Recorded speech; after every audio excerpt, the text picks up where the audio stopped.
So as most of you know, the iPhone 15s are one of those types of devices that we're pretty much just going to have to kind of get used to at being a little bit different than the Pro models. And I just want to kind of give a little bit of a warning to everybody who either plans on buying something like an iPhone 15 or if they plan on using an iPhone 15 for the duration of their time, because there's probably going to be a lot of chances and a lot of reasons why a device like the iPhone 15 might not be holding up as well compared to the Pro models of this year rather than any other device in history before. So historically, when we were to go ahead and look at devices, like an iPhone 15, for example, or any other base models of the iPhones before, you may have seen that for the most part, an iPhone like the iPhone, let's say iPhone 12, 13, 14, 11, these iPhones, although there were maybe some few differences between them, there weren't going to be big, massive changes between let's say an iPhone, 13 and iPhone 13 Pro. At least from a software perspective, there's hardware changes, different camera sensors, different things like that. But for the most part, there's really not going to be these many big changes comparatively in terms of the software. We started seeing really big differences in terms of the,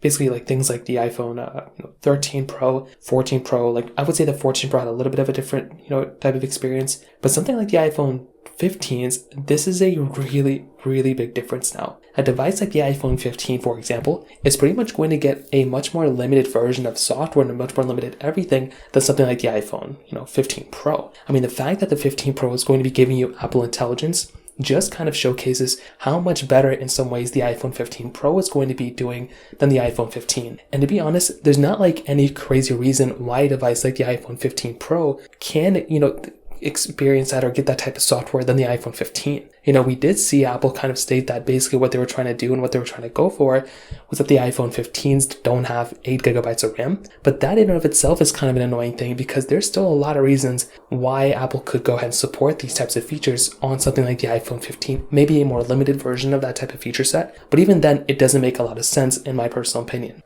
So I look at something like the iPhone 15 and I genuinely feel like if there's ever been a device where you'd want to go up either to the Pro models or stay at the base model, go up for the 14 Pro or previous model, it's never made more sense in my personal opinion to go and buy one of those devices rather than go ahead and stick with something like the current generation iPhone 15 in my personal opinion. So from that side, I just kind of wanted to give a little bit of a warning to all the iPhone 15 owners at this point. If you have any other thoughts or questions, let me know in the comment section below. Hit the like button, that would mean so much, but definitely hit that subscribe button. More importantly than everything else, I love every single one of you guys. Hopefully I'll catch you guys in the next video. Peace out till then.